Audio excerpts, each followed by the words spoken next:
එදා හරිම කළුවර රාත්‍රියක්. මුළු ගමටම කරන්ට් එක ගිහිල්ලයි තිබ්බේ.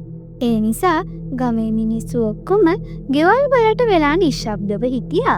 ශ්‍යාමගේ ගෙදරින් විතරයි මුළු ගමෙන්ම සද්දයක් ඇහෙන්න තිබ්බේ. හැමදාම කාලකන්ණියෙක් වෙලා ඉන්නද හදන්නේ? මොකක් හරි වැඩක් කරනවක මිනිස්සුયો ඇඳට වෙලාම ඉන්නේ. මං වැඩට යනවා පේන්නේ නැද්ද? මම උදේ ඉඳන් කිලෝ 4ක් විතර බර දර කපලා එන්නේ. දර කපලාද? දර කපන ගහ ළඟ ඉඳන් ඉඳලා ඇවිල්ලාද කියලා කවුද දන්නේ? දෙයිය තමයි දන්නේ ඔයා කරන දේවල් නම්. අර ලොකු ගහ ළඟ ගමේ ඉන්න පිරිමි ටිකත් එක්ක ඉඳගෙන ඉඳලා එන වැත්තේ නන්නේ. මේක ඇහුනම එයාගේ මහත්තයාට තරහ ගියා. එයා නැගිටලා කිව්වා අනේ මේ අපි එතන කිංගි කේකාගේ ඔපුදුප කතා කරන්නේ නෑනේ. අපි එතන පොඩ්ඩක් කතා කරලා ආයෙ ගෙදර එනවා. අනික ඔයා දන්නවද ඒ අද්භූත ගහ ළඟ ගෑනු කෙනෙක් ඉන්නවා කියන කතාව? ඕක මම නම් විශ්වාස කරේ නෑ. ඒත් අපේ ආච්චි ඉස්සර කී හිටියා ඒ කාලේ ගහ ළඟ ගෑනු කෙනෙක් සියදිවි හානි කරගත්තා කියලා. එදා ඉඳන් හැම පුරහඳ පායන දවසකටම ඒ ගෑනු කෙනා එතන සැරිසරනවලු. සුනිල් ඒක අහලා නිශ්ශබ්ද වුණා. ඒත් එක්කම එයාට ඇහුණා කවුරු හරි කෙනෙක් දොරට තට්ටු කරනවා කියලා. අන්න කවුරු හරි දොරට තට්ටු කරනවා. කවුද මේ මහරේ අපේ ගෙදරට එන්නේ? දොරට තට්ටු කරලා තියෙන්නේ බෝලා. බෝලා එතන පුංචි ගෑනු ළමෙක් එක්ක හිටගෙන හිටියා. බෝලා කිව්වා "ඒ යාළුවේ, ඇවිල්ලා දොර අරින්න. මම මේ බෝලා. ඔයා හදන්නේ අපි මේ දොර ළඟ හිටවලා තියන්නද?" සුනිල් ළඟිටලා ගිහින් දොර ඇරියා.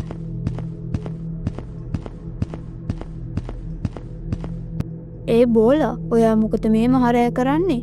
"අනේ මේ මගේ නෑදෑ වෙන දුවේ. අද එයාගේ ගෙදර කට්ටිය එකපාර නගරෙට ගියා. ඒ නිසා පුංචි දුව තනියෙන් ඉන්නේ. ඔයත් එක්ක කයියක් දාන් ඉන්නේ මම ආවේ. මෙයාව තනියෙන් තියලා ඉන්න බැරි නිසා මෙයාවත් එක්කන් ආවා." "අනේ අර ගහ මොකද්ද?" "ඒ ගහ නම් හරිම ලස්සනයි. අපි යන්නේ ගහ පැත්තට." එයාලගේ ගේ ඉස්සරහා ලොකුම ලොකු ගහක් තිබ්බා. අර කුංචි ළමයා එතනට යන් කීගේ කරදර කරා. සුනිල්ගේ නෝනත් කිව්වා එහෙනම් අපි එතනට යන් කියලා. ඒ නිසා ඒ හැමෝම ගහ යටට ගිහින් එතනින් වාඩි වුණා. හරිනේ පුතේ. ඇයි ඉතින් මහරෑ ඔයාට මේ ගහ ළඟට එන්න ඕනුනේ? මොකද්ද තියෙන විශේෂත්වය? මීට වඩා හොඳයි නේද අපි ඇතුලෙන් වාඩි වුණා නම්? අද අර කොළපාට ගෑනු කෙනා එළියට එන දවස නේද? එයා කලින් කීකේ හිටියා එයාට කතා කරන්න කවුරු හරි ඕනේ කියලා. "මොන කළු ගෑනු කෙනා ගැනද පුතේ ඔයා මේ කතා කරන්නේ?" "ඇයි අනේ අර හැම පුරහඳ දවසකටම ගමේ ඉන්න කෙනෙක්ව එයා ළඟට ගෙනියන කෙනා. එයා දත් මෙතෙන්ට වෙලා ඉන්නවා. හොඳට බලන්න. එයාට අපි එක කතා කරන්න ආසාවෙන් තමයි ඉන්නේ." ඒ පොඩි ළමයා කිව්ව නිසා එතන හිටපු වැඩිහිටිය හැමෝම වටපිට බැලුවා. එයාලා දැක්ක හෙවණැල්ලක් වගේ එකක්. ඒක දැකලා බය වුණ වැඩිහිටියෝ තුන්දෙනා ඉක්මනට ගෙදර දුවන්න ගත්තා. හැබැයි අර පොඩි ළමයා එතනම ඉඳගෙන හිටියා. ඊළඟ දවසේ අජිත් කියලා වයසක කෙනෙක් ඒ ලොකු පහ ළඟ ඉඳගෙන හිටියා. අර වැඩිහිටියෝ තුන්දෙනා එයා ළඟට දුවගෙන ආවා. "මේ මාමේ, අර බෝලගේ නේද දුව? හරිම අමුතු දෙයක් අපිට ඊයේ කිව්වනේ. ඒ නිසා අපි ගොඩක් බය වෙලා ඉන්නේ." "මොනවද කිව්වේ? අර කළු පාට ඇඳගත්තු ගෑනු කෙනා ගැනද? ඒකටද මේ අච්චර බය වෙලා ඉන්නේ?" "අපි බය වුණා කියන්නේ මාමේ. ඒ ගෑනු ළමයා අර කළු පාට ඇඳගත්තු ගෑනු කෙනා එනවා කියලා කලින්ම දැනන් හිටියානේ." "අනේ දරුවෝ, ඒ නිකම්ම කෙනෙක් නෙමෙයි. ඒ කළු පාට ඇඳගත්තු ගෑනු කෙනා තමා ඒ ගෑනු ළමයාගේ වේශයෙන් ඇවිල්ලා ඉන්නේ. එයා නම් හරිම භයානකයි." ඒ වැඩිහිටියෝ දෙන්න අජිත් මාමට එදා වෙච්ච හැමදේම කිව්වා. අජිත් මාමත් එයා ඒ ගෑනු ළමයා ගැන දන්න දේවල් ඔක්කොම එයාලට කිව්වා. ඒ වැඩිහිටියෝ කට්ටිය මේකෙන් කලබල වුණත් එයාලා අජිත් මාමගේ විස්තරෙන් පස්සේ ගෙදර යන්න පිටත් වුණා. ඒ වැඩිහිටිය තුන්දෙනා ඊළඟ දවසේ රාත්‍රියේ අර ලොකු ගහ ළඟට යන්න පිටත් වුණා. කලින් දවසේ දැක්ක දේ මොකක්ද කියලා හරියටම හොයාගන්න.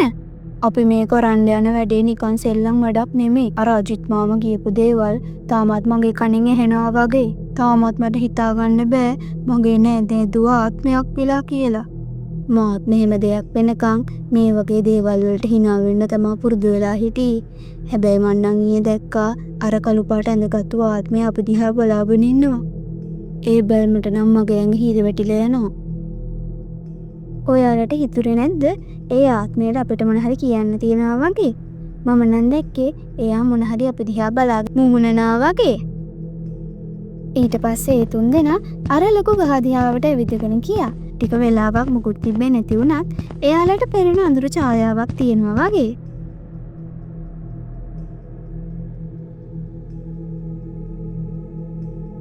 අර බලන්න අර අඳුරු ඡායාව අදත් ගහ යටට වෙලා ඉඳගෙන ඉන්නවා. ඇයි අපි මේ ඔයාව හැමදාම දකින්නේ? ඔයාට මොනවාද අපෙන් ඕන? මෙහෙම බෝල ඇහුවා. ඊට පස්සේ අඳුරු ඡායාව මහා හයියෙන් කෑ ගහන්න ගත්තා. හරියට කවුරු හරි යාව මරනවා වගේ. මේකට බය වුණ වැඩිහිටිය තුන්දෙනා ඉක්මනට ගම දිහාවට දුවලා ගියා. එයාලා ගෙදරට ඇතුල් වෙතිම එයා දැක්කා අර බෝලගේ නෑදෑ ගෑනු ළමයා එයාලගේ ගෙදර ඉඳගෙන ඉන්නවා. ඔයාලා ආව මන් ළඟට ආයේ. දැන් ඉතින් ඔයාලට මගෙන් බේරෙන්න වෙන්නේ නෑ. අනේ දරුවෝ ඔයා මොනවාද මේ කතා කරන්නේ? ඔයාට මොනවාද අපෙන් ඕන? ඔයාලා අර කෑ ගහද්දිත් ගහ ළඟ දාලා ආපු කෙනාම තමා මම. දැන් ඉතින් ඔයාලට බේරීමක් නෑ. මේක ඇහුණු වැඩිහිටිය තුන්දෙනා ඉක්මනට ගෙදරින් දුවලා ගියා. එයාලා ගියේ අජිත් සීයා ළඟට. අජිත් සීයා මෙයාලවත් එක්කගෙන එයාලගේ ගමේ සුසාන භූමියට ගියා. අජිත් සීයාගේ නෝනව සුසාන භූමියේ කොනක තමයි වල්ලලා තිබ්බේ. අනේ අංකල් අපිට භයානක දෙයක් වුණා. අර පුංචි ගෑනු ළමයා කියනවා අපි කාටවත් දැන්නම් ගැලවීමක් හම්බ වෙනකන් නැහැලු. ඉස්සෙල්ලිම කරන්න ඕනේ එයාගේ මල සිරුර එයා වරන ස්ථානයට ගෙනියන්න. එයාගේ මල සිරුරට හරියට බූමු දාන කටයුත්තක් සිද්ධ වුණේ නැහැ. එයාගේ සිරුර මේ වෙනිකන් දැවෙමින් තිබ්බේ. ඒ නිසා අපි යාව අර ගහ ළඟ තියෙන ළිඳ ළඟට ගෙනියන්න ඕනේ. මේත් එක්කම අර පුංචි ගෑනු ළමයා යාලට පිටිපස්සෙන් ආවා. ඔයා මොකද මේ දරුවන්ට කරදර කරන්නේ? ඔයාට මොනවද ඕන? අපිට කියන්න. අපි ඔයාට ඕන දෝව කරලා දෙන්නම්. ඒකට ප්‍රතිඋපකාරයේ විදියට මේ දරුවන්ව මරණයෙන් ගලවලා දෙන්න. මට ඕනේ අර තාකූර් කියන මිනිස්සයව.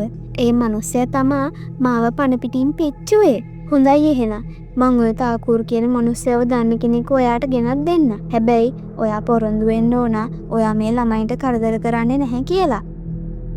ඊට පස්සේ අජිත් මාමා තාකූර්ගේ පුතා වුණු සජිත්ව හම්බෙන්න ගියා. සජිත් පුතේ ඔයාට දැන් මා එක්ක එන්න වෙනවා. අපේ ගමේ වැඩිහිටියන්ගේ ජීවිත අනතුරේ තියෙන්නේ. අර භයානක ආත්මය එයාලව බිලිගන්න හදන්නේ. අනේ මාමේ ඔයා මේ ආයෙමත් ආත්මික කතාවක් ඇදලා අරගෙන මම නම් ඔය පොඩ්ඩක්වත් විශ්වාස කරන්නේ. කෝ යම්බාන්න මාත් එක්ක කවුද කරදර කරන ආත්මය කියලා බලාගන්න. ඊට පස්සේ ඒ දෙන්නම ගමේ තියෙන සුසාන භූමිය වෙත ඇවිදගෙන ගියා. කවුද මේ අපේ ගමේ වෙඩිහිටියන්ව මරන්න යන ආත්මය? මම ඔය ගොඩක් ආත්මවලට සැනසීම ලබා දීලා තියෙනවා. ඔයාට මතකද පුරහඳ පායපු එක දවසක ඔයා මාව අර ලොකු ගහ ළඟ ගැට ගහලා දැම්මා. මතකද ඔයාට? ඒ මම නෙමේ. මගේ තාත්තා තමයි මේ ඔක්කොම කළේ. ඔව් ඔයා නෙමේ ඒක කළේ. හැබැයි ඔයා එතනට වෙලා බලාගෙන හිටියනේ. ඔයාලා අඩුම තරමේ මට ගෞරවනීය සමදීමක්වත් කළේ නැහැ. ඔව් හරි. මගේ තාත්තා කරපු වැරද්දට ඔයා මේ ගමේ ඉන්න හැමෝටම දඬුවම් දෙන්නද හදන්නේ? එහෙම කළොත් ඔයාගේ මගේ තාත්තගේ වෙනස මොකක්ද? ඔයාට වෙන ඕන දෙයක් කියන්න. අපු ඔයාට උදව් කරන්න ලෑස්තියි. එහෙනම් මට මගේ නැති වුණ ආත්මගරුත්වයෙන් ගෙනල්ලා දෙන්න ඕනේ. ඔයාලා හැමෝම අහිංසක මට එක චෝදනා කරා. ඒ නිසා ඒ චෝදනා ඔක්කොම අයින් කරගන්න ඕනේ. සජි ඒ පොඩි දරුවට උන දේ ගැන ගමේ හැමෝටම ඇත්ත කියනවා කියලා එයාට පොරොන්දු වුණා. ඒ ආත්මය සජිත් කියන දේ විශ්වාස කළා. එහෙම විශ්වාස කරලා බෝලගේ දුවගේ ඇඟෙන් ඒ ආත්මය අයින් වෙලා ගියා. ආත්මය අයින් වෙලා යනවත් එක්කම බෝලගේ නෑදෑයතුව කලන්තේ දාලා වැටුණා. පොරොන්දු වුණු විදියටම සජිත් එයාගේ ගමේ හැමෝටම අර පොඩි දරුවා ගැන ඇත්ත කියලා දුන්නා. ඒ ගම්මු ටිකත් එදා ඒ ඇත්ත තේරුම් ගත්තා. එදායින් පස්සේ කිසිම ආත්මයකින් ඒ ගමේ මිනිස්සුන්ට කරදරයක් වුණේ නැහැ.